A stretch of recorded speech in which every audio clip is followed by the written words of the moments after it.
वो धीमी धीमी और पुरस्कार चांदनी में नहाई हुई रात यूं सिसक रही थी जैसे कोई विधवा नारी अपने सिया लंबे बाल खोले मातम गुना हो।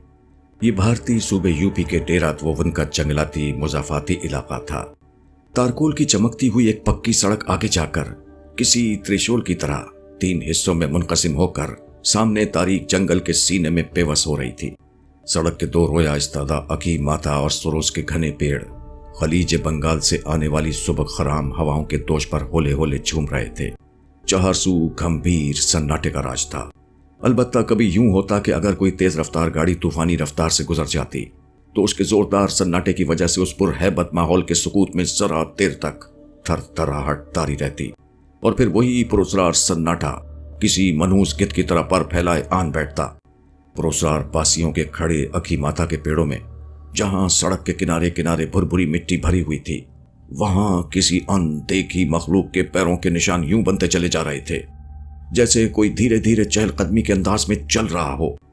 मिट्टी पर उभरने वाले पैरों की साफ्त के निशान किसी औरत के मालूम हो रहे थे।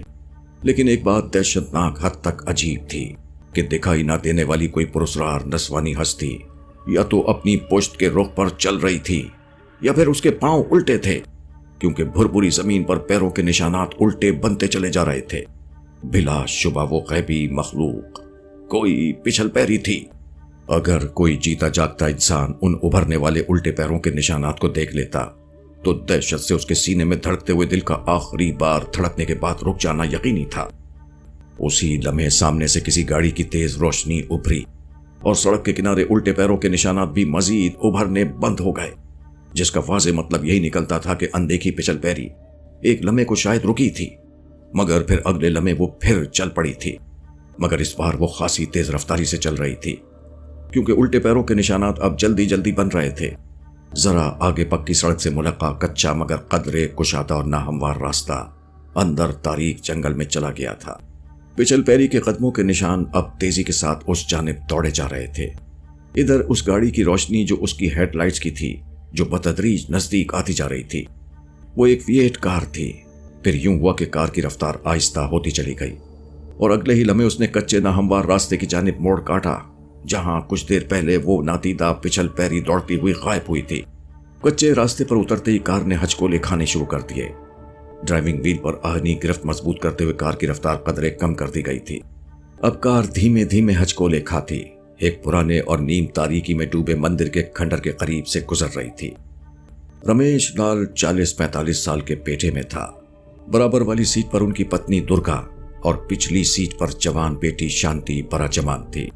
उसके मलिह चेहरे पर उस वक्त बला की मासूमियत और आंखों से इश्तियाक छलक रहा था। रमेश लाल की निगाहें विंड स्क्रीन के पार कार की हेडलाइट्स में तेजी से निकलते वीरान रास्ते पर जमी हुई थीं। कभी कभार न जाने क्यों उनके सपाट चेहरे पर एक लम्हे के लिए गहरी तशवीश के आसार नमूदार हो जाते थे।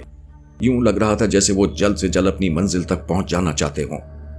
शायद रात ज्यादा उतर आई थी, इसलिए वो जरा फिक्रमंद भी थे। दर हकीकत उन्हें सर शाम ही अपनी मंजिल पर पहुंच जाना चाहिए था, मगर बदकिस्मती से रास्ते में टायर फट जाने की वजह से लेट हो गए थे। सफर की इब्तिदा में ये मुख्तसर सा परिवार बड़े पुरलुत्फ अंदाज में सफर से महसूस हो रहा था, मगर फिर जैसे जैसे रात गहरी और मंजिल करीब होने लगी, बातों का सिलसिला भी बतदरीज मौकूफ होता चला गया और उन सबको एक पुरस्कार सी चुप लग गई थी। कार ने माहन एक तंग सा मोड़ काटा और उसके बाद वो एक सुनसान मरघट के करीब से गुजरने लगी, जो चटकी हुई चांदनी की धीमी और उदास रोशनी में बेहद पुरस्कार लग रहा था। अचानक फिर जाने क्या हुआ कि एकदम रमेश लाल ने कार की रफ्तार तेज कर दी। रफ्तार तेज होने की वजह से कार कच्चे और नाहमवार रास्ते पर तेजी के साथ हचकोले खाने लगी। टेक इट इजी रमेश, क्या हुआ? आहिस्ता चलो, रास्ता देखो कितना खराब है। उनकी पत्नी दुर्गा देवी ने अपने पति को मुतनब्बे किया और अभी उन्होंने इतना ही कहा था कि अगले ही लम्हे अगली सीट पर बैठी शांति के हलक से एक चीख सी बरामद हुई और ठीक उसी समय रमेश लाल खराना का पांव भी ब्रेक पर पड़ गया। टायर एकदम जाम होकर कच्चे रास्ते पर जरा आगे खिसकते चले गए और उन्हें मामूली सा झटका भी लगा। शांति की फैली हुई आंखें विंड स्क्रीन के पार किसी को देखने की कोशिश में महव थीं। क्या हुआ शांति बेटी? रमेश लाल ने अपनी गर्दन घुमाकर अगली सीट पर बैठी अपनी बेटी शांति की जानिब देखा और तशवीश भरे लहजे में पूछा, डैडी आपने क्या सामने नहीं देखा? कदरे रुक रुक कर शांति ने कहा। उसकी फटी फटी निगाहें सामने जैसे गड़ सी गई थीं। नहीं बेटा, मुझे तो कुछ दिखाई नहीं दिया सामने। किसकी बात कर रही हो? तुमने आखिर किस बात पर चीख मारी थी शांति? ऐसा तुमने क्या देख लिया था? उसकी मां ने भी कदरे बुलंद आवाज में पूछा। मम्मी, मुझे यूं लगा जैसे कोई इंसान, शायद वो कोई औरत थी जो अचानक ही हमारी कार के सामने आ गई थी। वो जैसे कुछ याद करते हुए बोली। ओहो, ये तुम्हारा कोई वहम होगा भाई, दुर्गा देवी ने अपना सर झटकते हुए कहा। नहीं मम्मी, मैंने खुद देखा था उसे। हैरत है वो आपको क्यों नजर नहीं आई? शांति हैरत से बोली। शांति की कतईयत भरे लहजे ने रमेश लाल को कुछ सोचने पर मजबूर कर दिया था। लिहाजा उन्होंने अपनी कार के शीशे उतारे और दाएं बाएं देखने लगे। मकसद अपनी बेटी की तसल्ली करना भी था। बाहर चारों तरफ गहरा सन्नाटा था। अलबत्ता मरघट पुरस्कार चांदनी में नहाया और बड़ा डरावना मंजर पेश कर रहा था। एक जानिब चौड़े पत्तों वाले घने पेड़ नरमहू हवाओं के दोष पर पुरस्कार तमाशाइयों की तरह तालियां पीटते हुए महसूस हो रहे थे। ओहो रमेश, लीव इट। तुम भी क्या बच्ची के साथ बच्चे बन गए? गाड़ी तो चलाओ। आखिर इस वीराने में क्यों खड़ी कर रखी है? अब दुर्गा ने कदरे बेजारी से कहा। यह अलग बात थी कि उनका बच्चा खासा मुतवहिश हो रहा था। रमेश लाल ने अपनी पत्नी के बेलाग तबसरे पर गाड़ी को गियर में डाला और आगे बढ़ा दी। ताहम वो अपनी बेटी शांति को तशफ़ी देते हुए मुख्तसरन बोले। शांति बेटी, ऐसे माहौल में इस किस्म के वाहिमे होना कोई अचंभे की बात नहीं। यह जरूर तुम्हारा वहम ही था। शांति अपने पिता की बात पर खामोश हो गई, लेकिन उसके चेहरे से यह बात मुतरश्शे थी कि वो अपने पिता की बात से मुत्तफिक नहीं है। वो किसी तौर पर भी इस पुरस्कार हकीकत को अपने फहम पर महमूल नहीं करना चाहती थी। उसे पूरा यकीन था कि उसने अपनी जागती आंखों से सामने कार की विंडस्क्रीन के पार किसी औरत का साया देखा था, जिसके चेहरे के नकूश वाज़ेह न थे। ताहम अपने खदोखाल से वो कोई औरत ही नजर आ रही थी और ऐसा महसूस हुआ था जैसे वो यकदम कार के नीचे आ गई हो, मगर ऐसा कुछ नहीं हुआ था। ये बात शांति को मुतहय्यर किए दे रही थी। वो पुरस्कार साया सिर्फ उसे ही क्यों नजर आया? वो उसकी मम्मी डैडी को क्यों ना दिखाई दिया था, जो बिल्कुल सामने अगली सीट पर बराजमान थे? बारतौर सफर एक बार खामोशी के साथ मगर कदरे सुस्त रवि के साथ शुरू हो चुका था। लेकिन अभी इस बात को थोड़ी ही देर हुई थी कि अचानक शांति अपनी मां से बोली। माताजी, आपने अभी मुझसे कुछ कहा है? ए लड़की, तू पागल तो नहीं हो गई है? मैं तो चुप बैठी हूं काफी देर से। उसकी मां दुर्गा देवी गड़बड़ा के कतरे तेज लहजे में बोली। क्या हुआ बेटा, तुमने क्या सुना है? तुम्हारी मम्मी ने तो कुछ भी नहीं कहा। मैं इनके साथ ही बैठा हूं। जी जी जी पिताजी, मुझे यूं लगा जैसे किसी ने मेरे कान में सरगोशी की हो। मैं समझी शायद माता जी ने धीरे से मुझसे कुछ कहा है। इसका दिमाग चल गया है, दुर्गा देवी ने कहा। उसके जहन में अब कई किस्म के जवाब तलब सवाल गर्दिश कर रहे थे। वो फितरतन वैसे एडवेंचर पसंद लड़की थी। सफर जारी था। उसी लम्हे फिर शांति को अपनी समाज से मुर्ताज सी आवाज टकराई, जैसे किसी ने गहरी सांस खींचकर पुरस्कार सी सरगोशी की हो, मगर वो अल्फाज इस अजीब अंदाज में अदा किए गए थे कि वो उनका मफहूम नहीं समझ सकी थी। मगर अब वो ये बात अपने माता पिता को बताकर दोबारा मजाक का निशाना नहीं बनना चाहती थी। वैसे वो खुद भी काफी मजबूत आसाब की मालिक थी। इधर रमेश लाल खराना को जरा दूर मध्यम चांदनी में किसी आबादी के धुंधले आसार दिखाई दिए। उन्होंने कार की भी रफ्तार जरा तेज कर दी थी। अब रास्ता भी काफी हद तक हमवार हो चला था। फिर धीरे धीरे कच्चे पक्के मकानों के धुंधले खाके वाज़ेह होने लगे। वो गढ़ी प्रेम की हुदूद में दाखिल हो चुके थे। जरा दूर एक कदरे ऊंचे टीले पर एक कदीम तर्ज की हवेली की अजीमुशान इमारत नजर आई। ये ठाकुर दयाल दास की हवेली थी। कुछ और आगे बढ़े तो अलसाई हुई आंखों वाले आवारा कुत्ते भौंकते हुए कार का ताक़ुब करने लगे। कार कच्चे पक्के रास्तों और गलियों से गुजरती हुई शुमाल की समत मुड़ गई, जहां छोटे छोटे टीलों की बहुतात थी। मकान अब पीछे रह गए थे। फिर एक टीले को कार क्रॉस करके रुक गई।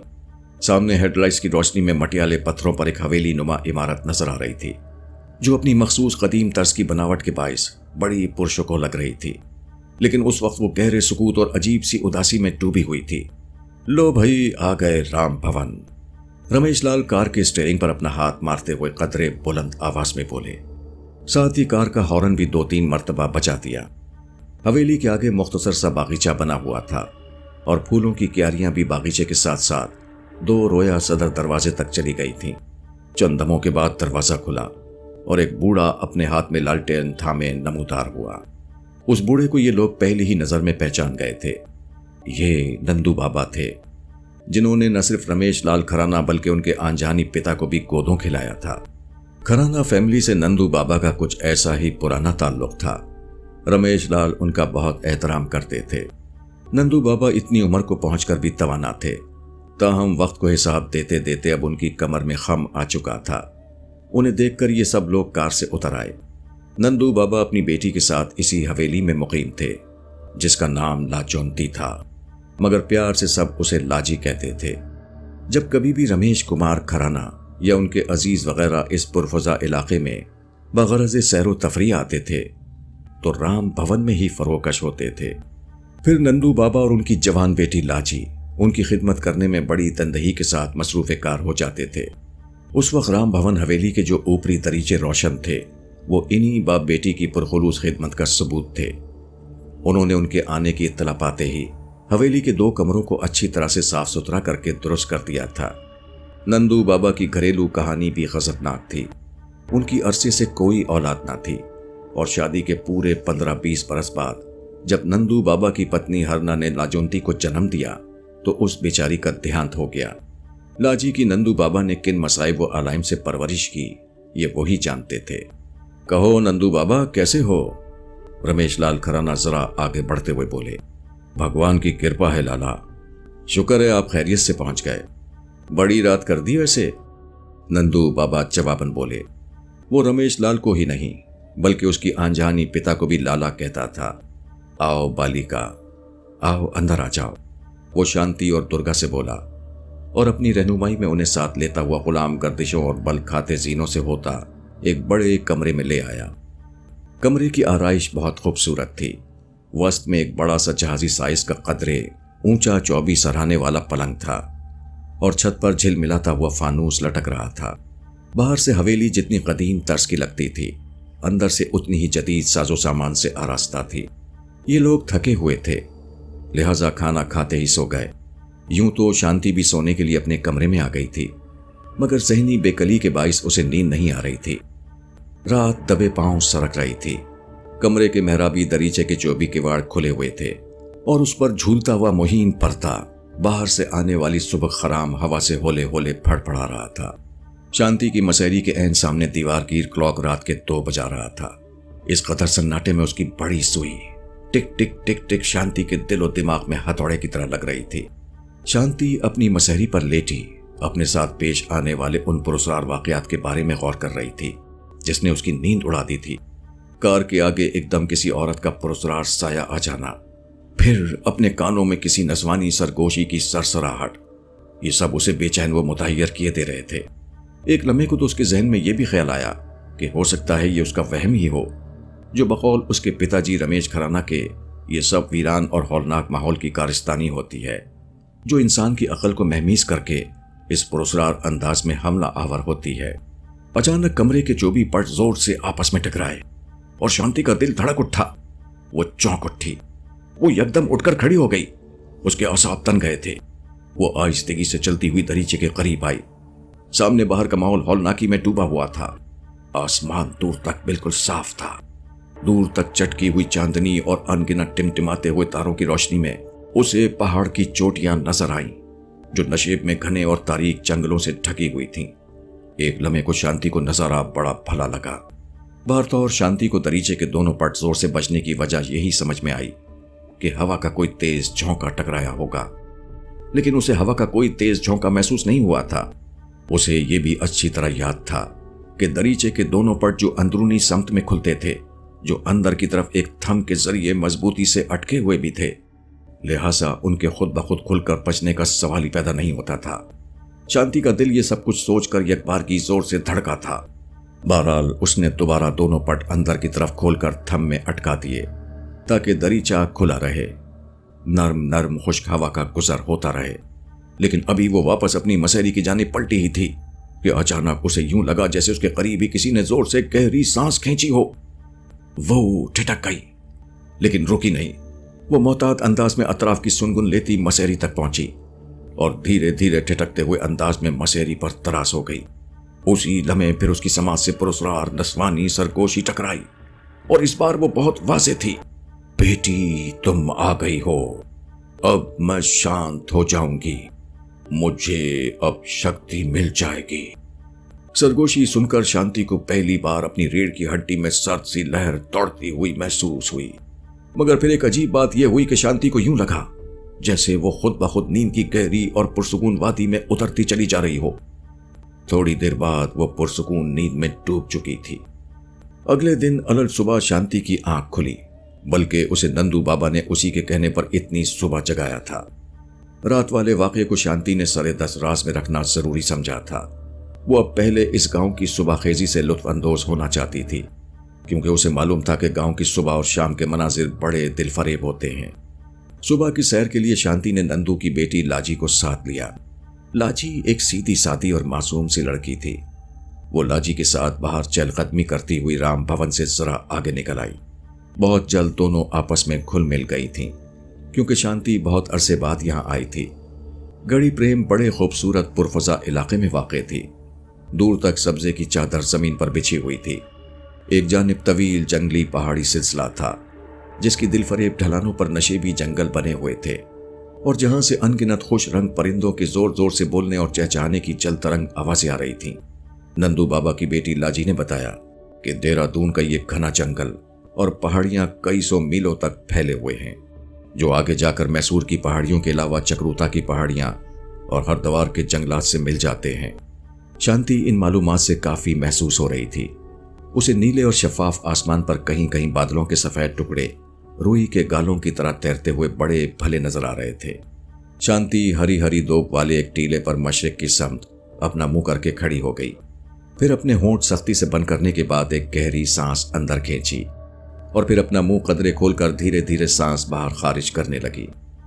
चंद लम्हे यही अमल दोहराने के बाद जब वो योगा की ये बुनियादी वर्जिश कर चुकी, तो फिर उसने बाकायदा योगा की दीगर मशकों के आसन लगाने शुरू कर दिए।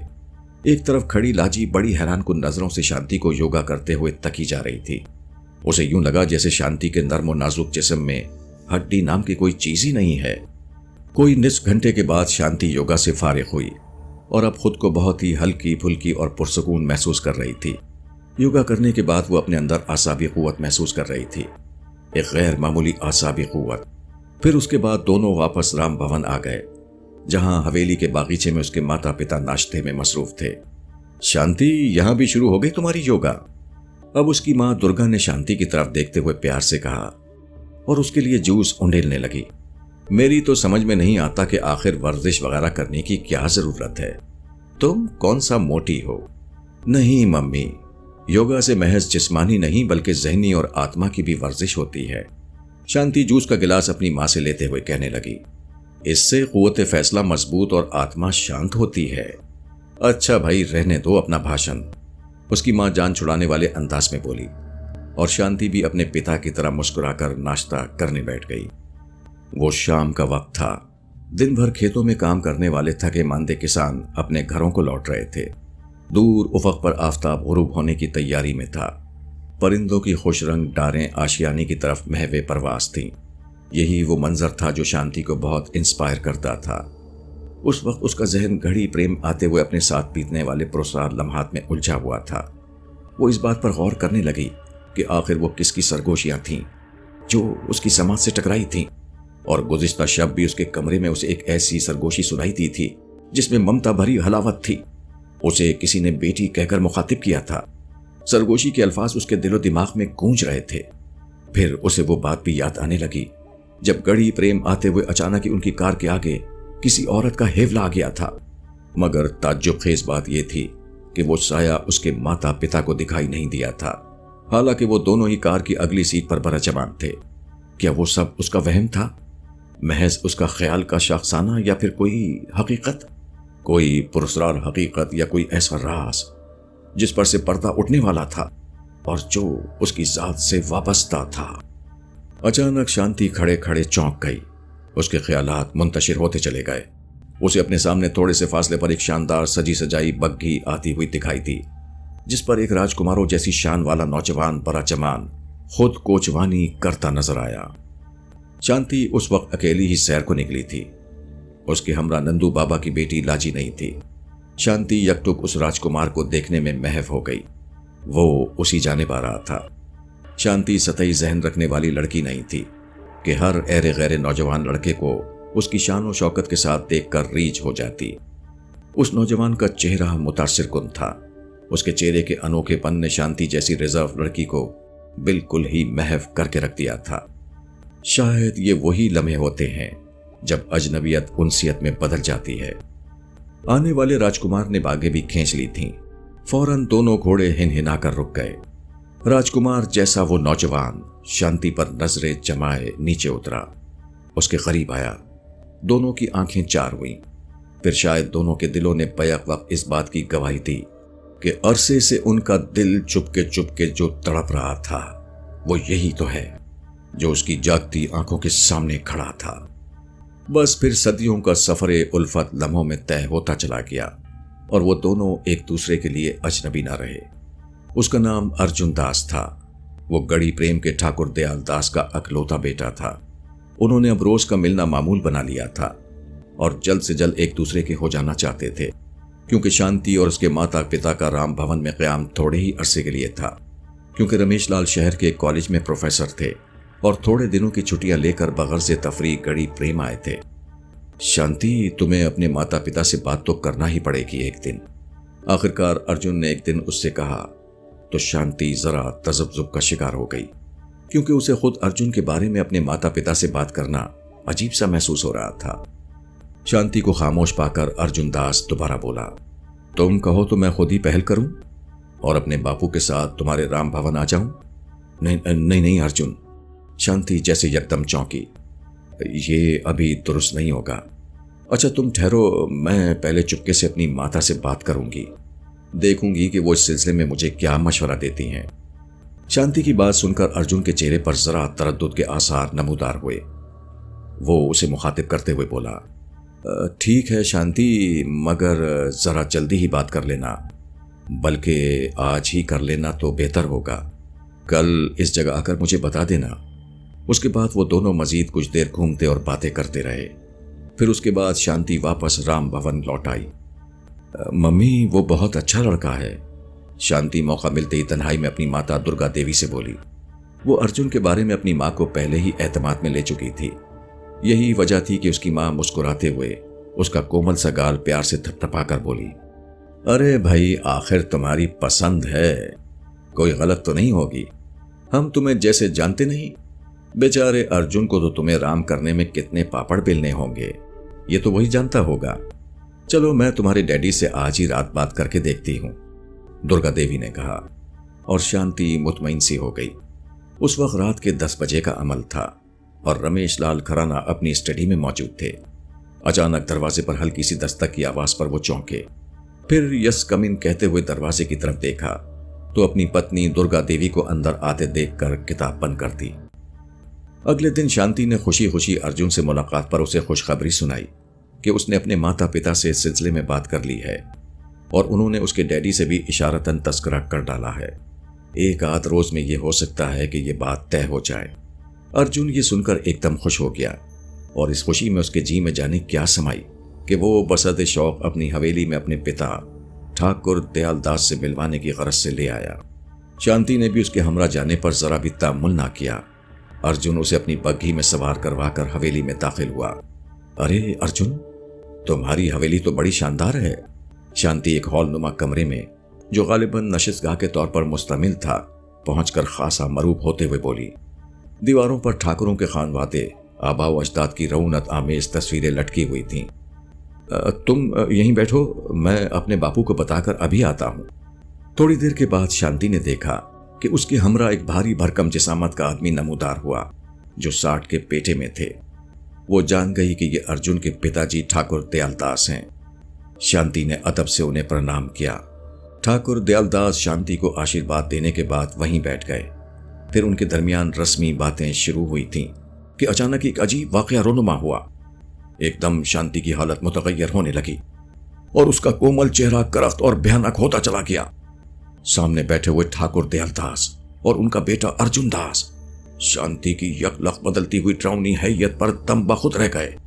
उसी दमे शांति, जिसका चेहरा खौफनाक हद तक भयानक हो चुका था, अलग से खरखराती हुई आवाज बरामद करने लगी। वो ठाकुर दयालदास से मुखातिब थी। ठाकुर, पहचानो मुझे, मैं सोमना हूं, जिसे तुमने पूरनमासी की एक रात शमशान घाट में जिंदा काट दिया था। अब पूरनमासी की रात में थोड़े ही दिन बाकी रह गए हैं और उतने ही तेरी जिंदगी के भी। जुमला खत्म होते ही शांति अपनी असली हालत में लौट आई। उसके अंदाज से यूं लग रहा था जैसे उसे अपनी बदली हुई खौफनाक कैफियत का बिल्कुल ही इल्म ना हो, और ना ही ये कि उसने अपने प्रेमी अर्जुन दास के बापू ठाकुर दयालदास को किस खौफनाक अंदाज में धमकाया था। अर्जुन ने पलटकर अपने पिताजी ठाकुर दयालदास की तरफ देखा तो दंग रह गया, क्योंकि उसके पिताजी का चेहरा खौफ से पीला पड़ चुका था। ये तुम्हें क्या हो गया था शांति? अर्जुन हैरत और खौफ के मिले जुले अंदाज में बोला। शांति खुद हैरान थी कि दोनों बाप बेटे उसे इतने अजीब अंदाज और नजरों से क्यों तके जा रहे हैं, और ठाकुर दयालदास इतने खौफजदा और सरासीमा से क्यों हैं। अरे इसे ले जाओ यहां से अर्जुन, दूर ले जाओ, इसे मेरी नजरों से दूर ले जाओ। ठाकुर दयालदास ने बौखलाए हुए कदरे दुरुस्त लहजे में अपने बेटे अर्जुन को हुक्म दिया। बेचारा अर्जुन खुद अजीब परेशानी में मुब्तला था। फिर ठाकुर दयालदास वापस खुद ही उठकर वहां से चला गया। अर्जुन, ये तुम्हारे बापू को एकदम क्या हो गया था? शांति हैरानी से बोली। मेरे बापू को नहीं, बल्कि तुम्हें कुछ हो गया था शांति, अर्जुन जरा सख्त लहजे में बोला। दरअसल वो खासा परेशान हो चुका था। मुझे क्या हो गया था अर्जुन? भगवान के लिए मुझे बताओ अर्जुन, मैं सब कुछ नहीं जानती। क्या हुआ था मुझे? उसकी बात पर अर्जुन चंद सानिये किसी सोच में गर्क रहा। फिर शांति को उसकी अचानक बदलती हुई कैफियत के बारे में बताने लगा। आखिर में फिर अर्जुन उससे बोला, शांति तुम कौन हो? मुझे अपने बारे में सच सच बताओ, तुम्हें बापू के सामने अचानक ये क्या हो गया था? शांति चंद लम्हे उसकी जानिब हैरत भरी निगाहों से देखती रही। फिर उसके बाद बोली, मुझे खुद नहीं मालूम अर्जुन। मैं तुम्हारे पिताजी को जब प्रणाम करने लगी तो अचानक मेरी आंखों के सामने तारीकी छा गई। फिर मैं खुद को जैसे बेहिस हरकत महसूस करने लगी थी। जब तारीकी छटी तो तुम्हारे बापू को मैंने न जाने क्यों खौफजदा सा अपनी जानिब देखते हुए पाया। क्या वाकई अर्जुन तुमने देखा था ये अच्छी तरह के मेरा चेहरा खौफनाक और आवाज भारी हो गई थी?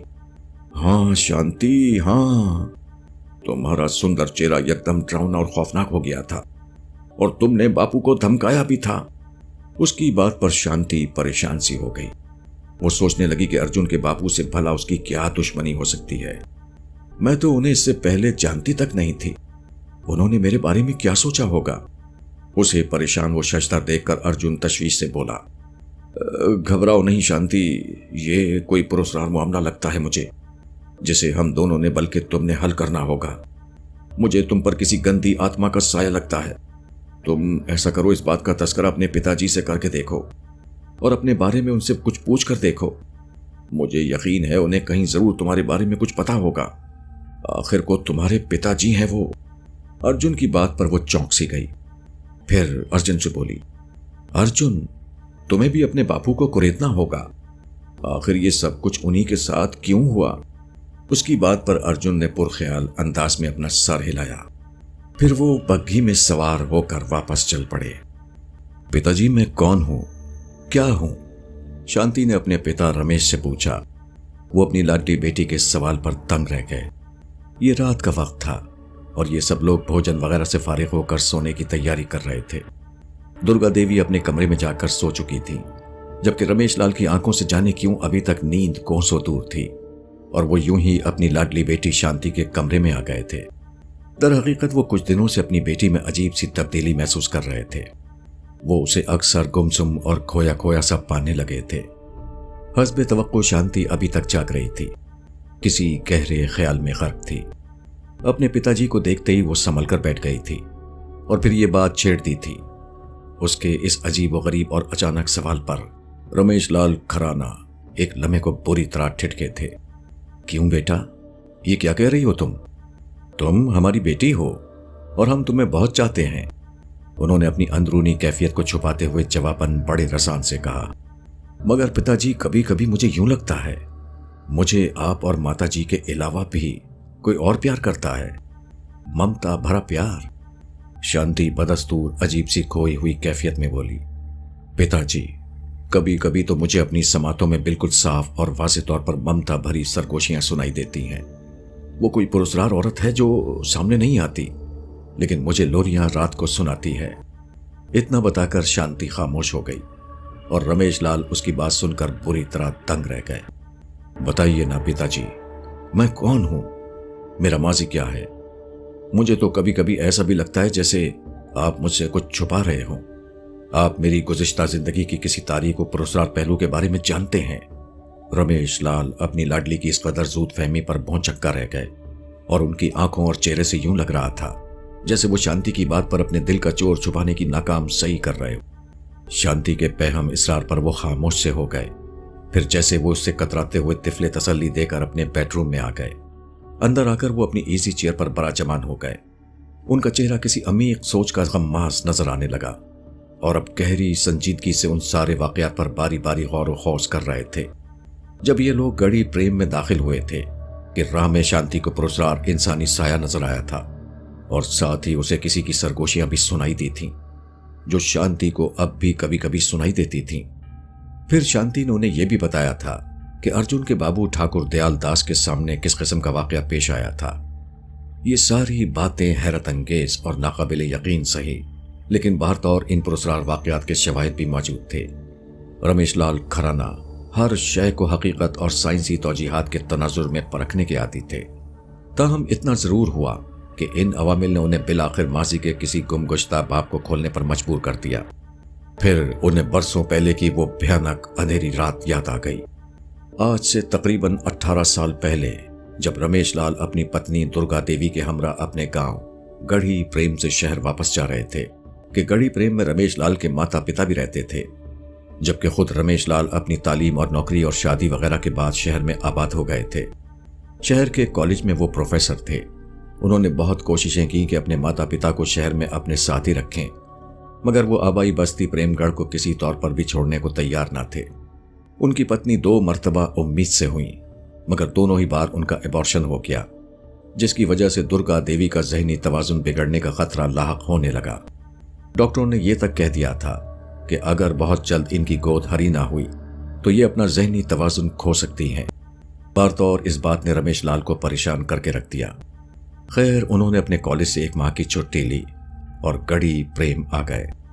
यहां आकर उनकी पत्नी दुर्गा देवी की तबीयत ने कुछ संभाला लिया, मगर जहां कहीं भी वो किसी बच्चे को देखती, उसकी आवाज सुनती फौरन ही बेकरार हो जाती थी। महीना पूरा हुआ तो उन्होंने गढ़ी प्रेम से वापसी का सफर शुरू किया। फजा और माहौल की खुशगवार तब्दीली ने दुर्गा देवी पर अच्छा असर डाला था। बहरतौर वो वापस हुए और दौरान सफर रात ने आन लिया। सोने पे सुहागा, ऐसे में मूसलाधार बारिश ने भी आ लिया। वो अभी तक गढ़ी प्रेम के कच्ची हुदूद में थे कि अचानक उनकी कार का इंजन बंद हो गया। शायद कार के कार्बोरेटर में पानी चला गया था। बाहर चारों तरफ घोर तारीकी का राज था। रमेश लाल के चेहरे पर गहरी तशवीश के आसार नमूदार हो गए थे। उन्होंने एक निगाह पिछली सीट पर डाली जहां उनकी पत्नी सो रही थी। वो स्टीयरिंग पर हाथ जमाए हुए होंठ भींचे बैठे रहे। वो बारिश के रुकने का इंतजार कर रहे थे। फिर जल्द ही उनकी मुराद बर आई। बारिश कम होते होते तकरीबन बिल्कुल बंद हो गई। वो कार के डैशबोर्ड के खाने से टॉर्च निकालकर बाहर आ गए। बाहर हर तरफ तारीकी का राज था।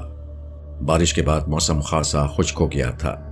अलबत्ता टहनी और पत्तियों से टपकने वाले कतरे जब नीचे जमाशुदा पानी में गिरते तो बड़े दिलफरेब सज्जल तरंग बज उठते। रमेश लाल खराना अगरचे मजबूत आसाब के मालिक थे, लेकिन बहरतौर फितरतन इस अंधियारे जंगल में उन्हें गुमान अंगेज इस्तराब जरूर महसूस हो रहा था। वो टॉर्च की महदूद रोशनी में कार्बोनेटर उठाकर उसकी खराबी देखने लगे। खराबी मामूली सी ही थी जो चंद मिनट्स में दूर हो गई। उन्होंने बोनट बंद किया और कार की ड्राइविंग सीट वाला दरवाजा खोलना ही चाहते थे कि अचानक अपने अकब में एक तेज और कर्बनाक कर्राह सुनाई दी। वो दहल गए। यूं अंधेरी रात और वीरान जंगल में किसी इंसान की कर्राह अच्छे भले इंसान का दिमाग माफ कर सकती थी। अगर कर्राह दोबारा ना उभरती तो रमेश लाल उसे अपना वहम ही समझते, लेकिन वो कर्राह अब बतदरीज आहों में बदल रही थी। रमेश लाल ने अपना दिल मजबूत किया और आवाज की समत टॉर्च की रोशनी फेंकते हुए आगे बढ़ने लगे। एक लम्हे को उनकी जी में आई कि वो यहां से फौरन वापस लौट जाएं, मगर फिर उनका दिल न माना। आहों और अपसिस्कियों के आहंग से यह अंदाजा होता था जैसे कोई बड़ी तकलीफ में हो। वाज़ेह तौर पर अब पुरस्कार और करपनाक आवाज नस्वानी मालूम होने लगी। रमेश लाल खराना उसी तरफ बढ़ते चले जा रहे थे। बिलाखिर वो उस जगह पहुंच गए, लेकिन वहां का मंजर देखते ही वो बुरी तरह ठिठक गए। टॉर्च की रोशनी में उन्होंने जो भयानक मंजर देखा वो अच्छे खासे मजबूत दिल गुर्दे वाले इंसान को कपकपा देने के लिए काफी था। रमेश लाल भी ये दिल दहला देने वाला मंजर देखकर लरज उठे। क्या देखते हैं, सामने कीचड़ में एक औरत इंतहाई जानकुनी के आलम में पड़ी सिसक रही है और उसके करीब ही एक नौज़ायदा बच्चा बड़ा हुमक रहा था। कीचड़ में खून की भी काफी आमेजिश नजर आ रही थी। वो औरत इंतहाई अजियत में मालूम होती थी, लेकिन उस वक्त उसकी सांसें उखड़ रही थीं। और फिर इससे पहले कि मुतैयर खड़े रमेश लाल उस बदनसीब औरत की तरफ बढ़ते, उस घायल वजूद ने एक आखिरी झटका लिया और साकित हो गया। वो मर चुकी थी। ताहम रमेश लाल डगमगाते कदमों से जरा करीब हो गए। उन्हें करीबी जमीन में गड़ा भी खुदा हुआ नजर आ गया। करीब पड़ा वो नौज़ायदा बच्चा अपनी बारीक आवाज से आऊं आऊं कर रहा था। रमेश लाल को कुछ न सूझा। उसने बच्चे को उठा लिया और अपनी कार में आकर उसे एक कपड़े से अच्छी तरह साफ करके अपनी पत्नी दुर्गा की गोद में लिटा दिया। उसके बाद उन्होंने अपनी गाड़ी स्टार्ट करके आगे बढ़ाना चाही। अचानक उनके जहन में आया कि इस बदनसीब औरत का जस्दे खाकी यूं छोड़ देना मुनासिब नहीं, लेकिन चूंकि अब वो मर चुकी थी, दूसरे ना ही उसके पास इस नाजुक हालत में कोई ऐसा बंदोबस्त था जिससे वो इस औरत का क्रियाक्रम करते। लिहाजा ये ख्याल जहन से झटक कर वो आगे को हो लिए। गाड़ी चलाने के दौरान जहां तक उनकी समझ में आ रहा था वो ये था कि इस औरत के साथ जरूर कोई जुल्म हुआ है। इस हालत में भी किसी जालिम ने उसे जिंदा जमीन में दफन कर दिया था, जो बाद में दर्द ज़ह की वजह से तड़पी होगी और बारिश की वजह से मिट्टी नरम हो जाने पर बाहर आ गई होगी और एक नई जिंदगी को जन्म देकर खुद अपनी जिंदगी हार गई होगी। ताहम अब उन्होंने ये हतमी फैसला कर डाला था कि वो अब इस बच्चे को अपने पास रखकर दुर्गा देवी की गोद हरी कर देंगे। उन्होंने अपनी पत्नी से यही कहा कि ये उसका अपना बच्चा है। वो नीम पागल सी तो थी ही, ममता की मारी ने उसे वाकई अपना बच्चा समझकर सीने से लगा लिया। ये बच्ची अब शांति की सूरत में उनकी औलाद बन चुकी थी, जिसे अब ये दोनों मियाँ बीवी अपनी औलाद की तरह ही चाहने लगे थे। शांति से भी रमेश लाल ने आज तक ये सनसनीखेज और अंधोनाक राज छुपा रखा था कि वो उन्हें किन भयानक हालात में मिली थी। अब वो इन सब बातों को अपने दिल में कहीं दफन कर चुके थे हमेशा के लिए। मगर अब 18 साल बाद जिन पुरस्कार अजीब व गरीब हालात से शांति गुजर रही थी, उन्होंने बहरहाल रमेश लाल को मासी कुरेदने पर मजबूर कर दिया था। इन सारे हालात व वाकयात के तनाजुर में रमेश लाल ने यह तज्जिया करते हुए सोचा कि 18 साल पुराने जिस अंधोनाक वाक़े को वो दफन कर चुके थे, शायद उसके आश्कार होने का वक्त आन पहुंचा था, जिसकी कड़ियां शांति की जिंदगी से मिल रही थीं। और उस पुरस्कार ताल्लुक की बिना पर शांति आज इन पुरस्कार हालात से दो चार हो चुकी थी। बिलाखिर उसने आज कदरे तंग आकर रमेश लाल से माजी के मुताल्लिक पूछ लिया था। अब रमेश लाल खुद शशोपंज में शिकार थे। वो शांति को उस अंधोनाक हकीकत से आगाह किस तरह करें, कहीं ये बात उसकी या खुद उनकी अपनी पत्नी दुर्गा देवी पर मनफी असर न करे। ताहम सरे दस्त उन्होंने शांति को टाल दिया था, लेकिन वो ये बात अच्छी तरह जानते थे कि उन्हें आखिर एक न एक दिन शांति के सामने ये अंधोनाक हकीकत जाहिर करनी पड़ेगी। कमरे में हल्का हल्का धुआं फैला हुआ था। खासे डेलडोल और आबनोसी रंगत का एक शख्स गेरू रंग की धोती बांधे आग रोशन किए ज्ञान ध्यान के से अंदाज में आंखें मूंदे बैठा किसी चाप में महफ था। उसके करीब ठाकुर दयालदास खासा परेशान खड़ा था। भेरू, जल्दी बताओ ये सब क्या है? क्या कोई आत्मा मेरे खून की प्यासी हो रही है? धीरज ठाकुर, धीरज। भेरू नामी वो तांत्रिक शख्स अपनी आंखें मूंदे इत्मीनान से बोला। वो काले जादू और सिफली उलूम का माहिर ठाकुर दयालदास का खास आदमी था। ठाकुर, जिस इंसान का माजी केवल खिलवाड़ में ही बीता हो, उसे फिर हर आफत का सामना करने के लिए भी पूरी तरह तैयार रहना चाहिए। भेरू, दयालदास हलक के बल चीखा, जिससे उसकी जहनी अबतरी महसूस हो रही थी। माना कि तू हमारे परिवार का पुराना खास तांत्रिक है, मगर इसका यह मतलब हरगिज नहीं है कि तू हमसे इस लहजे में बात करे। ना ठाकुर ना, तुम गलत ना समझो हमें। भेरू शोलों पर अपनी निगाहें जमाते हुए बोला, मैं तो तुम्हें शांत रहने को कह रहा हूं। अच्छा, जरा ठहरो, सब बताता हूं तुम्हें। फिर वो अपने सिया मोटे मोटे होंठ बुदबुदाने लगा। ठाकुर दयालदास बेचैनी व गुस्से की कैफियत में उसे कुछ पढ़ते देखने लगा। दरअसल वो शांति से मिलने के बाद बुरी तरह खाइफ हो गया था। उसे न जाने क्यों यह अंदाजा हो चुका था कि शांति के अंदर कोई बेकरार आत्मा घुसी हुई है जो उसकी जान की दुश्मन है या उससे किसी किस्म का इंतकाम लेना चाहती है। लिहाजा ठाकुर दयालदास ने भेरू को यह सब बताकर उसे उस आत्मा की तलाश और उसके खात्मे पर मामूर कर दिया था। चंद लम्हों बाद तांत्रिक भेरू अपनी आंखें खोलकर ठाकुर दयालदास के सामने गोया हुआ। सुनो ठाकुर, आज से 18 बरस पहले आषाढ़ के महीने में एक सीता समान कुंवारी कन्हैया अपने बूढ़े बाप के साथ तुम्हारी जागीर में दाखिल हुई थी और जिसे तुमने अगवा करके अपनी हविस का निशाना बनाया था। और जब तुम्हारा दिल उससे भर गया तो उसे तुमने पूरनमाशी की रात शमशान घाट में जिंदा दफन कर दिया था। उस वक्त वो कन्हैया मां बनने वाली थी। फिर यूं हुआ कि उस रोज तेज बारिश हुई और किसी तरह वो कन्हैया हाथ पांव चलाती गड्ढे की गीली नरम मिट्टी हटाकर बाहर निकल आई और उसी वक्त उसने एक बच्ची को जन्म दिया और खुद जान हार बैठी। उस बच्ची को किसी ने अपनी औलाद की तरह पाल पोस कर जवान किया। कुछ देर तांत्रिक भेरू ने तवक्कुफ किया, फिर सिलसिला कलाम जोड़ा। ठाकुर, ये सब बातें मुझे 3 दिनों तक मसान के पास में मसरूफ रहते हुए मालूम हुई हैं। मुझे मालूम हुआ कि उस बदनसीब सोमना जिसे तुमने अपना जुल्म का शिकार बनाया और अब उसकी आत्मा को एक ऐसी शक्ति मिल चुकी है जो ठीक पूरनमाशी की रात में अपनी बेटी जो दरहकीकत राम भवन के घराना खानदान में परवरिश पाकर जवान हुई और जिसका नाम शांति है, कि शरीर में दाखिल होकर तुझसे अपने ऊपर हुए अन्याय का बदला लेना चाहती है। तांत्रिक भेरू इतना कहकर चुप हो गया। ठाकुर दयालदास उसकी आखिरी बात पर बुरी तरह खौफजदा होकर हकलाते हुए बोला, ये तुम क्या कह रहे हो पंडित? मुझे अब उस आत्मा से क्यों कर निजात मिल सकती है? भेरू ने एक बार फिर अपनी आंखें मूंद लीं। शोलों में एक बार की हिद्दत आ गई और भेरू का चेहरा आतिशी होने लगा। फिर किसी जाप में मशगूल हो चुका था।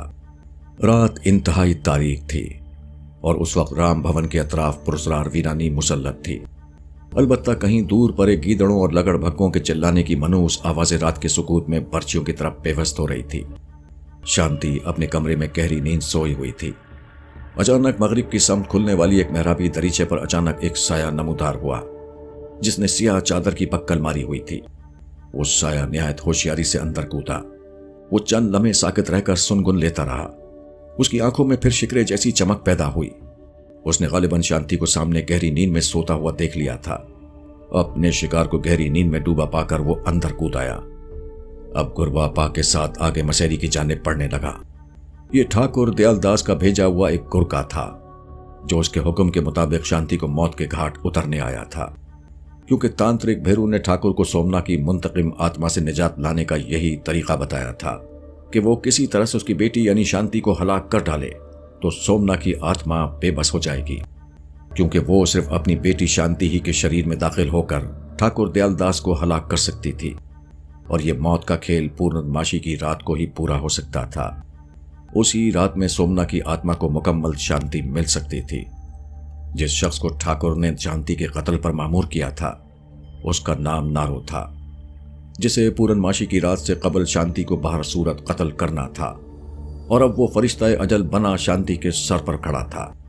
फिर नारो नामी उस कातिल ने एक लम्हा भी जाया किए बगैर अपनी चादर के अंदर से हाथ बरामद किया जिसमें एक लंबे फल वाला खंजर चमक रहा था।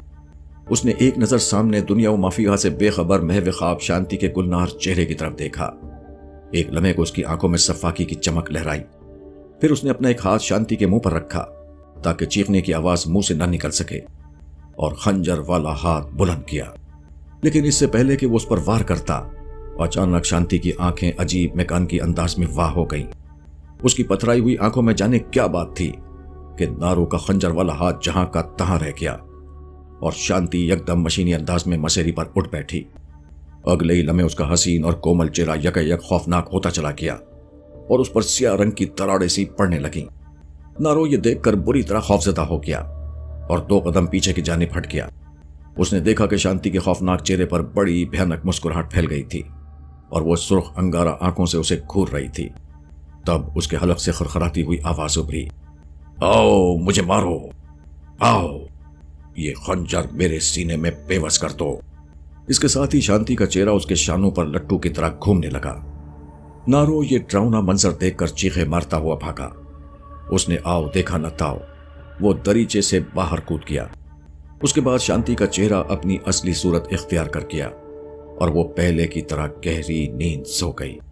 ठाकुर दयालदास के भारी हाथ का एक जोरदार थप्पड़ नारो के गाल पर पड़ा और वो चंद कदम पीछे को लड़खड़ाता हुआ चला गया। लानत हो तुझ पर बुज़दिल की औलाद, ठाकुर जोर से फुंकारते हुए बोला। तुझे समझा बुझाकर भेजा था कि सोमना की आत्मा में अभी इतनी शक्ति नहीं आई है कि वो किसी को नुकसान पहुंचा सके। अलबत्ता तेरे जैसे लोग अगर इस तरह डरने लगे तो सोमना की आत्मा को शक्ति मिल जाएगी और वो हम सबका खून पी जाएगी। बेवकूफ, सोमना की आत्मा को सिर्फ पूर्णमासी की रात में शक्ति मिल सकती है। वो शांति की सूरत में खौफनाक चेहरे बनाकर खौफजदा तो कर सकती है, मगर उसमें इतनी ताकत नहीं है कि किसी का कुछ बिगाड़ सके, और तूने बदबख्त वो मौका गंवा दिया। मुझे अब हर कीमत पर शांति का मुर्दा शरीर चाहिए, वरना मैं तुझे मुर्दा कर दूंगा। जा दफा हो जा यहां से। नारो वहां से दुम दबाकर चला गया और ठाकुर दयालदास के चेहरे पर शदीद तजब्जुब के आसार फैलते चले गए। वो हर कीमत पर शांति को पूर्णमासी से पहले खत्म कर देना चाहता था।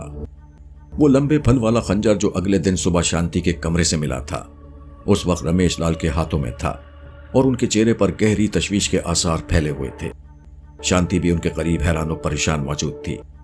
ये वही खंजर था जो गुज़िश्ता शब नारो के पास था और वो खौफ के मारे वहां से भाग उठा था। खंजर उसके हाथ से छूटकर वहीं गिर गया था। ओह, मेरा ख्वाब सच्चा था। इसका मतलब है कि शांति तहय्युर खेज लहजे में रमेश लाल खराना से कहने लगी। ख्वाब? क्या मतलब बेटी? पिताजी, मैंने ख्वाब में देखा था कि कोई मुझे कत्ल करने मेरे कमरे में आया है। उस कातिल के पास बिल्कुल ऐसा ही खंजर था, लेकिन फिर यूं हुआ कि वो मुझसे खौफजदा होकर भाग उठा और अपना यह खंजर छोड़ गया। थोड़ी देर बाद ही मेरी आंख खुल गई थी। शांति ने अपना ख्वाब मुख्तसरन बयान किया। उसकी बात सुनकर रमेश लाल मजीद परेशान हो गए थे।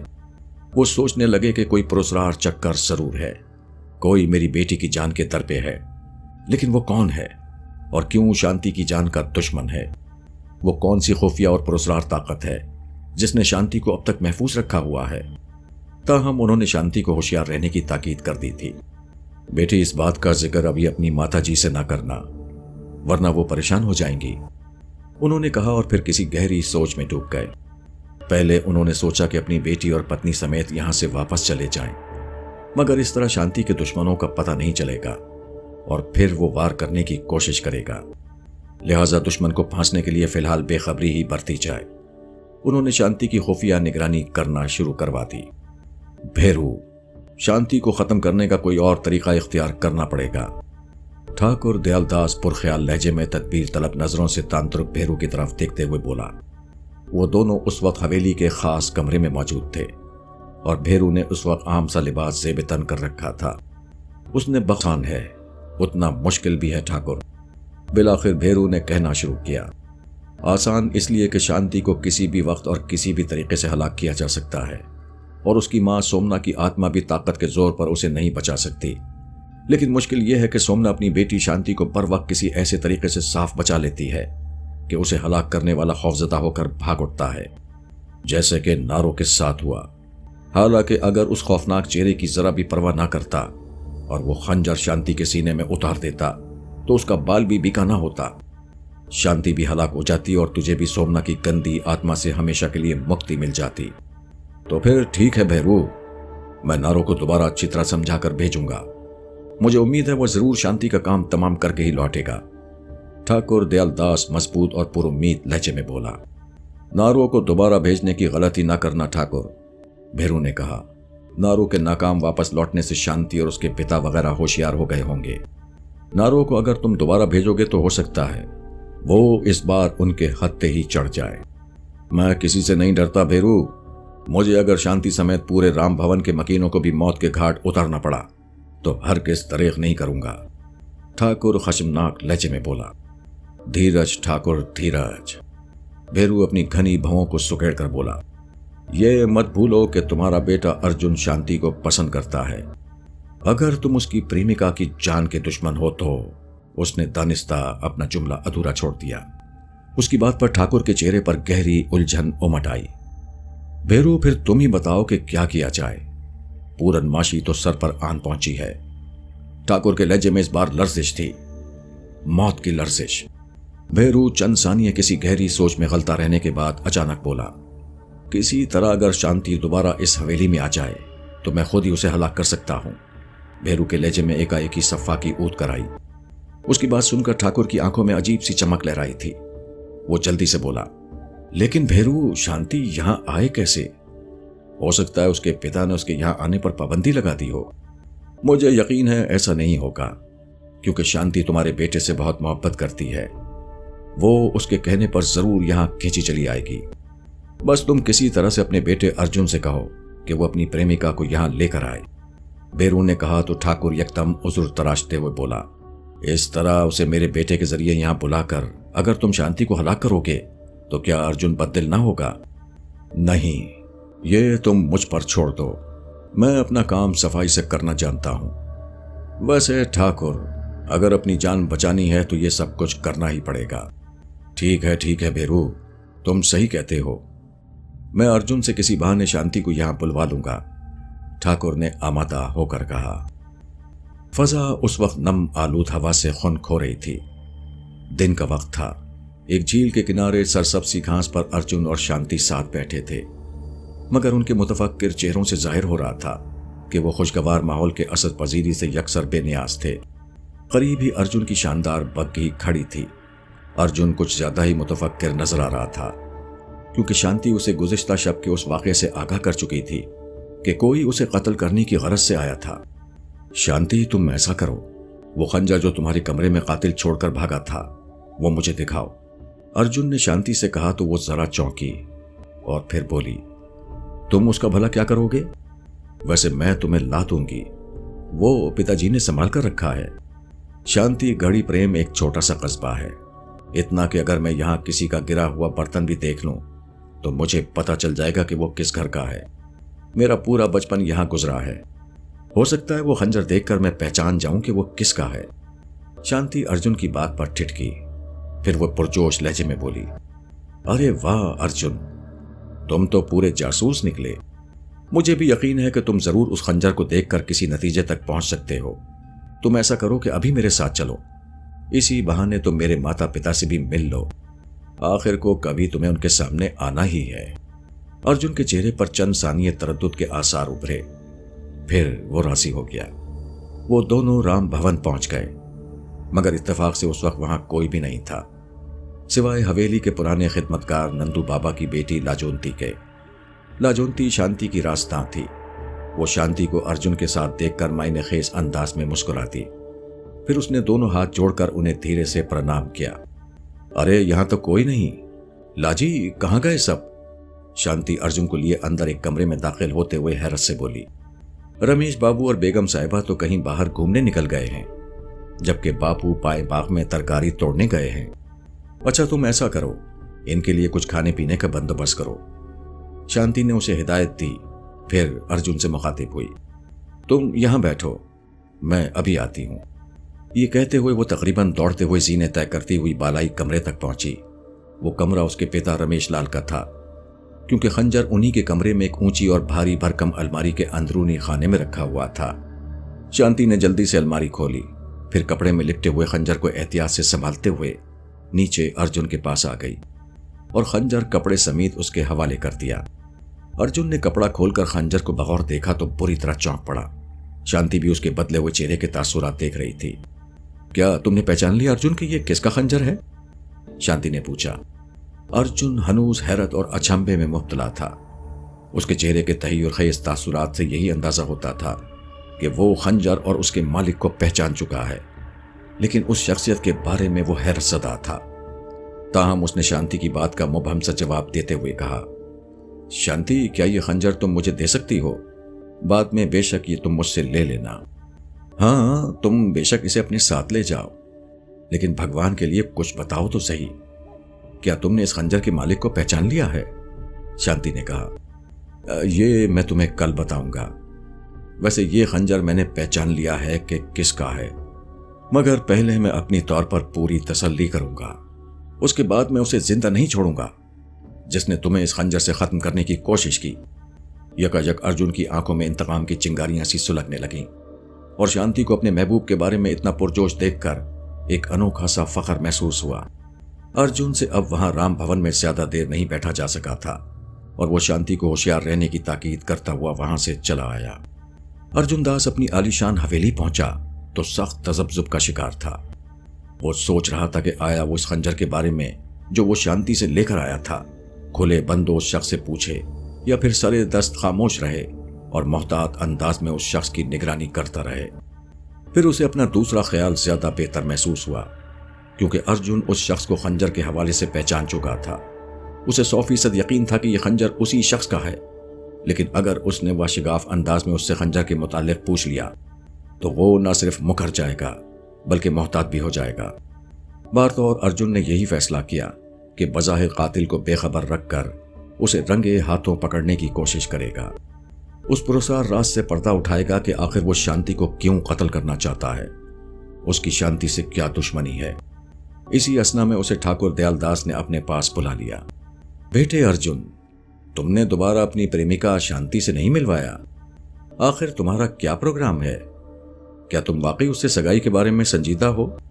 उसके बाप ठाकुर दयालदास ने पूछा तो न जाने क्यों अर्जुन को अपने बाप में एक साजिश की सी बू महसूस हुई, क्योंकि उसे अभी तक याद था कि शांति जब पहली बार उसके बापू के सामने आई थी तो एक इंतहाई डरावना वाकया पेश आया था, जिससे बुरी तरह खौफ होकर उसके बाबू ठाकुर दयालदास ने न सिर्फ शांति को धुतकार कर हवेली से निकल जाने को कहा था, बल्कि अर्जुन को भी सर्जिश करते हुए शांति से मजीद रहो रस्म बढ़ाने से रोकना चाहा था। आज अपने बापू के मुंह से यह सुनकर कि वो दोबारा उसकी प्रेमिका शांति से मिलना चाहता है, आखिर ऐसा क्यों है? उसे किसी सोच में गलता देखकर ठाकुर दोबारा कदरे मक्कारी से मुस्कुराते हुए बोला, अरे भाई चुप क्यों हो? जानता हूं मैं इसकी वजह। सुनो मेरी बात गौर से। ठाकुर चंद लम्हे तवक्कुफ करके बोला, आओ अर्जुन मेरे पास बैठो। ठाकुर ने उसे अपने करीब ही महागनी के जहाजी साइज पलंग पर बिठा लिया और खुद गाँव तकिए से टेक लगाते हुए बोला, देखो तुम्हारी शांति पर किसी गंदी आत्मा का साया है। इसमें शांति का यकीनन कोई दोष नहीं है, लेकिन मुझे डर लगता है कहीं वो तुम्हें ना नुकसान पहुंचा दे। मैं इसीलिए उसे यहां बुलाना चाह रहा हूं कि उस पर गंदी आत्मा का साया उतारा जाए। और तुम जानते हो कि यह काम तांत्रिक भेरू से बेहतर कोई और नहीं कर सकता। अपने बापू के मुंह से भेरू का नाम सुनकर अचानक ही अर्जुन के अंदर नफरत का अलाव सा भड़कने लगा। ताहम उसने अपनी उबलती हुई कैफियत पर काबू पाए रखा, क्योंकि वो समझ रहा था कि उसका बाप और भेरू दोनों मिलकर किसी साजिश के ताने बाने बुनने में एक दूसरे के शरीक हैं और शांति को हवेली बुलाना इसी साजिश की एक कड़ी महसूस हो रही थी। ताहम अर्जुन ने अपनी रजामंदी जाहिर कर दी। उसका बापू एकदम खिल उठा, शाबाश अर्जुन, बस फिर उसे जल्दी यहां ले आओ किसी दिन, ठाकुर दयालदास ने कहा। और अर्जुन धीरे धीरे असबात में अपना सर हिलाने लगा। फैसला कुन घड़ी आ पहुंची थी। कातिल रंगे हाथों पकड़ा जाने वाला था। अगरचे इसमें शांति की जिंदगी को खतरा था, लेकिन मुस्तकिल खतरनाक और जानलेवा सूरत हाल का सामना करने से बेहतर था कि एक ही मर्तबा निमट लिया जाए। ताहम अर्जुन ने भेरू पर अब कड़ी नजर रखी हुई थी, इसलिए कि वो खंजर उसी का था जिसे अर्जुन एक दिन हवेली के अकब में बने उसके जाप वाले कमरे में देख चुका था।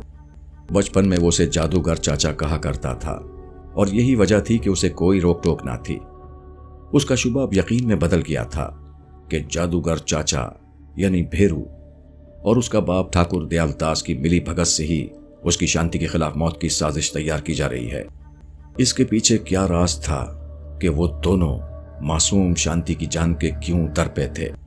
अर्जुन इससे हुनूस ना बलद था और यही सबब मालूम करने की गरज से वो बिल आखिर अगले ही दिन शांति को लेकर अपनी हवेली आन पहुंचा। ठाकुर दयालदास की आंखों में उसे देखकर एक खास चमक सी लहराई।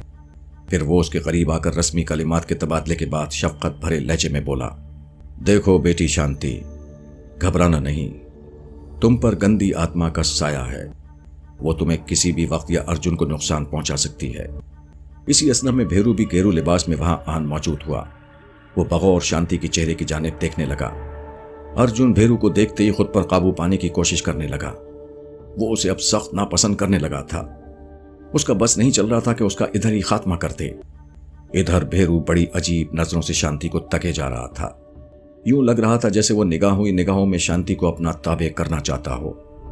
तब भेरू होले से शांति को मुखातिब करते हुए बोला, शांति आओ मेरे साथ। ये कहते ही भेरू वापस मुड़ा तो पास खड़े अर्जुन ने देखा कि शांति किसी मशीनी अंदाज में अपने अतराफ हत्ता के उससे भी लाताल्लुक होकर धीरे धीरे कदम उठाती हुई तांत्रिक भेरू के अकब में हो ली। शांति, अर्जुन ने चौंक कर उसे आवाज दी। ठाकुर दयाल सिंह ने फौरन होठों पर उंगली रखते हुए उसे खामोश रहने का इशारा किया, लेकिन अर्जुन शांति को इस तरह बेयारो मददगार भेरू जैसे मक्कार कातिल के रहमो करम पर नहीं छोड़ना चाहता था। लिहाजा वो अपने बापू की परवाह किए बगैर शांति के अकब में हो लिया। ठाकुर गुस्से से चिल्लाया, अर्जुन रुक जाओ, भेरू को अपना काम करने दो। मगर अर्जुन अपने बापू की बात नजरअंदाज करता हुआ शांति के अकब में हो लिया, जो अब भेरू के पीछे मैकानिकी अंदाज में चलती हुई हवेली के अकब में बने एक बड़े से कमरे में आ गई थी। अर्जुन ने भी अंदर दाखिल होने की कोशिश की, मगर वो ये देखकर बुरी तरह चौंक गया कि शांति ने मुकम्मल ट्रांस की हालत में कमरे में दाखिल होते ही अपने अकब में दरवाजा बंद कर दिया था। अर्जुन जोर जोर से दरवाजा पीटने लगा, शांति दरवाजा खोलो, ये क्या बेवकूफी कर रही हो? भेरू तुम्हें मार देगा, जान से मार देगा, खोलो शांति। मगर अंदर से किसी किस्म की आवाज न उभरी। असनाए राह उसके अकब में दौड़ता हुआ ठाकुर दयाल दास भी वहां आन पहुंचा।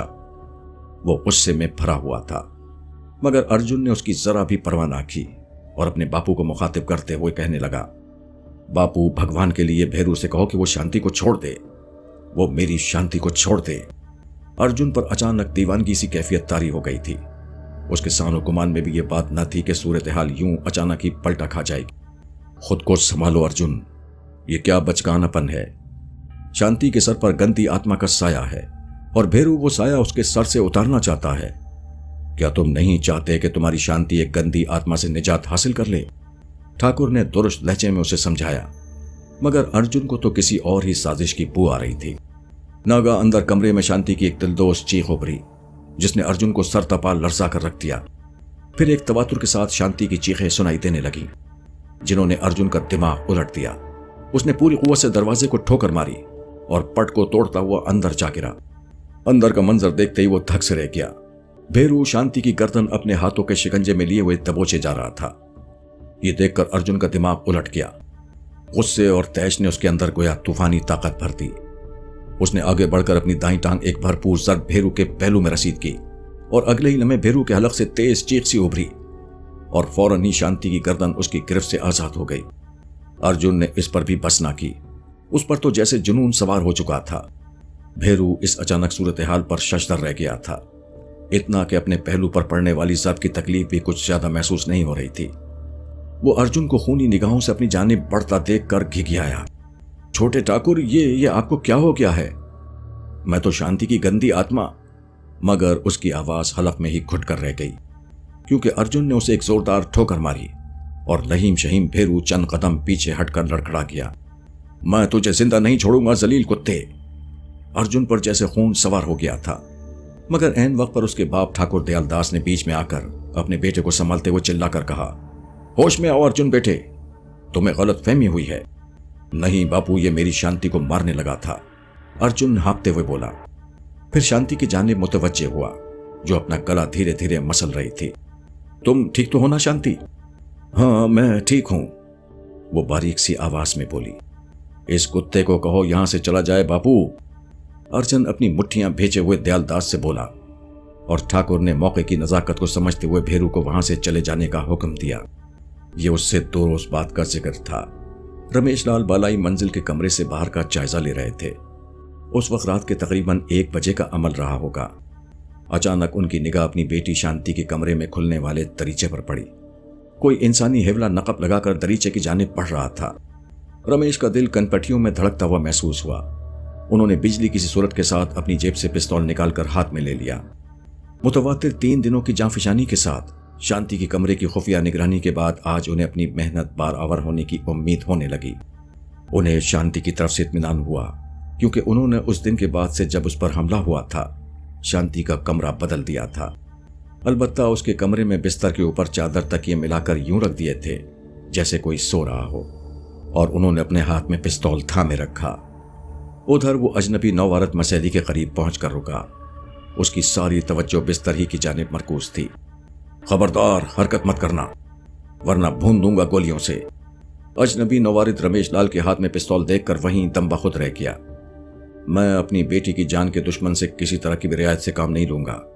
तुम्हारी भलाई इसी में है कि मुझे सच सच बता दो कि तुम कौन हो और क्यों मेरी बेटी को हलाक करना चाहते थे।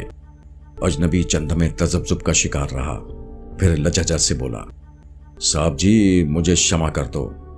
अगर मैंने आपको बता दिया तो ठाकर मुझ समेत मेरे सारे परिवार को जलती हुई चिता में डाल देगा। अगर तूने मेरे सामने जबान ना खोली तो मैं भी तुझे जिंदा नहीं छोड़ूंगा। रमेश लाल फुंकारे और उसकी सहमी हुई आंखों में आंखें डालते हुए कहा, इसमें तेरी एक भलाई होगी। तू अगर मुझे सब कुछ सच सच बता देगा कि असल किस्सा क्या है तो मैं कोई ऐसी सूरत निकाल लूंगा कि तेरी जान बच जाए। उसकी बात पर उस अजनबी कातिल के चेहरे पर रजामंदी के तासुरात उभरे। फिर वो बताने लगा, मेरा नाम नारो है। ठाकुर दयालदास अपनी हवेली में बैठा बेचैनी से उसका इंतजार कर रहा था, जिसने अपने तांत्रिक भेरू की जानिब से शांति को हलाक करने के सिलसिले में नाकामी पर फिर दोबारा उसको शांति के कत्ल के लिए भेजा था। उसका बेटा अर्जुन बाप से नाराज होकर जाने कहां चला गया था। ठाकुर जानता था कि ये उसकी पुरानी आदत है, खुद ही 2-1 रोज में वापस लौट आएगा, लिहाजा उसे इस सिलसिले में इतनी चिंता ना थी। असनाए राह एक मुलाजिम ने आकर ठाकुर को इत्तला दी कि राम भवन से रमेश लाल घराना आए हैं। ये सुनकर ठाकुर के जहन में एक झमाका सा हुआ। कई ख्यालात उसके अंदर गुटमुट होने लगे। ताहम उसने मुलाजिम से रमेश लाल को अंदर आने का कह दिया। उसे ये मालूम था कि रमेश लाल शांति का बाप था, लिहाजा वो सोचने लगा कि आखिर वो यहाँ क्या करने आया है। इतने में रमेश लाल वहां आन वारिद हुआ और आते ही कहने लगा, ठाकुर साहब, आपकी जागीर में मेरे साथ अन्याय हो गया है। किसी जालिम ने मेरी बच्ची शांति को कत्ल कर दिया है। मैं अभी अभी उसकी चिता को आग लगा कर आ रहा हूं। रमेश लाल बदस्तूर गम से डूबे हुए लहजे में बोला। रमेश लाल की आहोजारी ने ठाकुर दयालदास को तमानियत बख्शी थी और वो ये सुनकर खासा मुतमईन व मसरूर हुआ था, मगर उसने ये सब कुछ जाहिर नहीं होने दिया। वो अंदाजा लगा चुका था कि नारो ने अपना काम खुश असलूबी से निपटा दिया था। ताहम ठाकुर दयालदास बड़ी रऊनत व नखुवत से दुरुस्त लहजे में बोला, तो मैं क्या करूं? कोई थानेदार हूं मैं यहाँ का? फिर भी चूंकि ये सब मेरी जागीर में हुआ है, इसलिए मैं तुम्हारी मदद जरूर करूंगा। तुम जा सकते हो, मेरे आराम करने का वक्त हो रहा है। ये कहकर वो बड़े पुरगुरूर अंदाज में वहां से उठकर चला गया। मूर्ख, तेरे मुंह में खाक, तू बहुत जल्द अपने इबरतनाक अंजाम को पहुंचने वाला है। रमेश ने ठाकुर को वहां से जाते ही दिल में उसे कोसा और वहां से लौट आया। उसकी चाल कामयाब रही थी, क्योंकि उन्होंने कातिल नारो से सब कुछ उगलवा कर उसे अपनी हवेली के कमरे में कैद कर दिया था और उससे कहा था कि पूरनमाशी की रात जब जालिम ठाकुर सोमना की बेचैन आत्मा के इंतकाम का निशाना बन जाएगा तो उसे छोड़ देगा।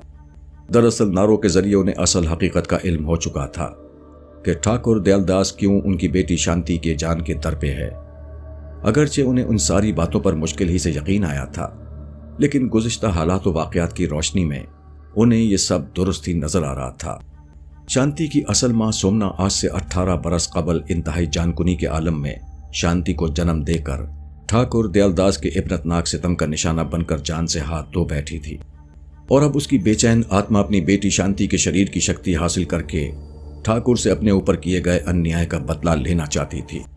और ये सब पूरनमाशी की रात को ही मुमकिन था, जिसमें अब एक दिन रह गया था।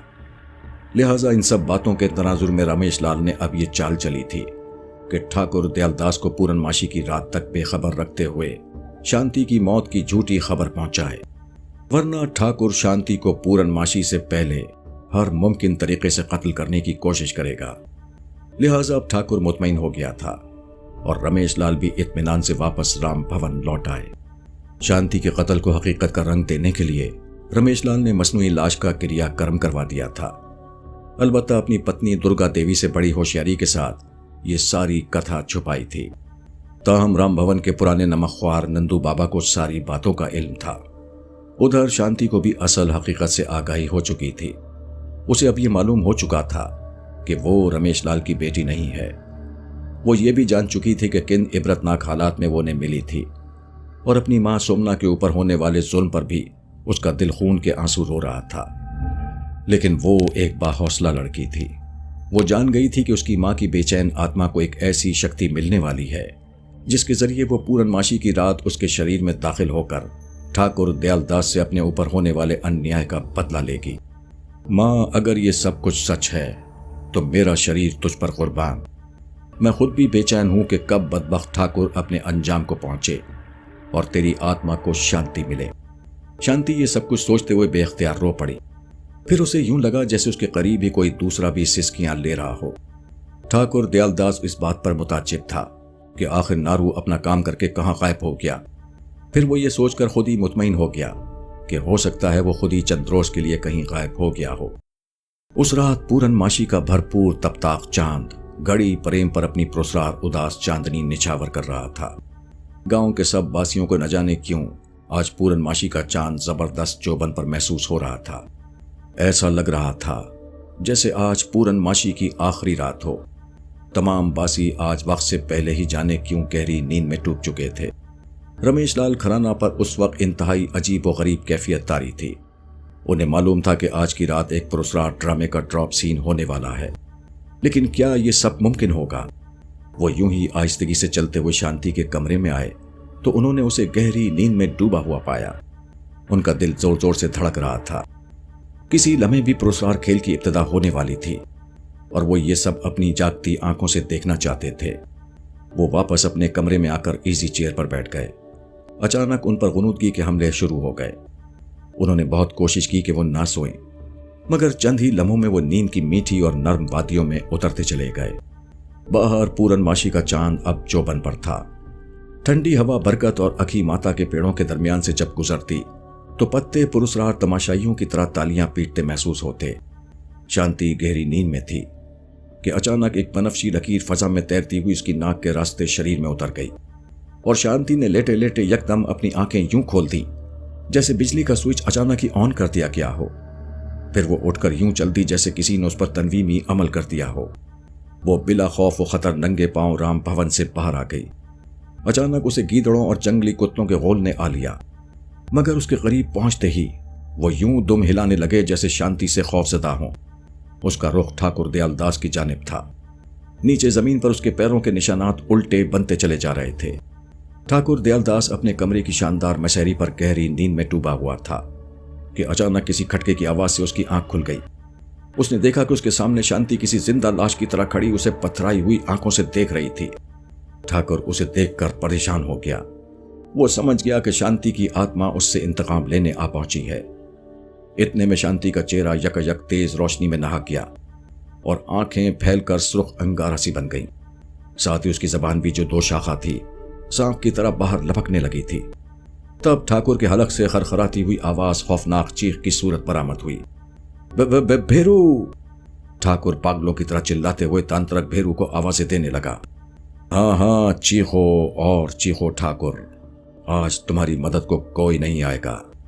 सोमना की आत्मा शांति के शरीर से बोल रही थी और फिर उसी लम्हे उसका सर किसी फिरकनी के माने घूमने लगा और घूमते घूमते ऊंचा होता गया। उसकी गर्दन कई फुट लंबी हो गई थी जो किसी अजदहे की मानिंद दहशतजदा ठाकुर के गिर्द तेजी से लिपटती जा रही थी। ठाकुर इस दहशतनाक मंजर की ताप न ला सका और हवास खोने लगा। सोमना की आत्मा उसके चेहरे पर सांप की तरह डसकर उसे फिर होशो हवास में ले आई। ठाकुर फिर कर्ब और खौफ के मारे चिल्लाने लगा, मुझे क्षमा कर दो देवी, मुझे क्षमा कर दो, मुझे छोड़ दो। नहीं ठाकुर नहीं, तू तो इससे भी ज्यादा का मुस्तहिक है। ये तो तेरे लिए कुछ भी नहीं है। सोमना अपना सर शानों से ठाकुर के ऐन सामने करके गुर्राते हुए बोली। अब पूरी हवेली ठाकुर की करनाक चीखों से गूंज रही थी। उसके बाद गहरा सुकूत छा गया। अगले दिन गढ़ी प्रेम में कोहराम मच गया। यह खबर जंगल की आग की तरह पूरे इलाके में फैल गई कि ठाकुर दयालदास का देहांत हो गया है। ठाकुर का बेटा अर्जुन दास भी वहां पहुंच गया था और अपने बाप के मुतवक्के अंजाम पर उसे जरा भी कल्क नहीं हुआ था, क्योंकि शांति उसे सारी हकीकत बिला कम वकास्त बता चुकी थी। अर्जुन ने भेरू को फिलफौर हवेली छोड़ने का हुक्म दिया था और रमेश लाल खराना को उसकी फैमिली समेत 1-2 दिनों के लिए अपनी हवेली में बुला लिया था। अर्जुन दास को रमेश लाल और दुर्गा देवी अपनी शांति के लिए कबूल कर चुके थे।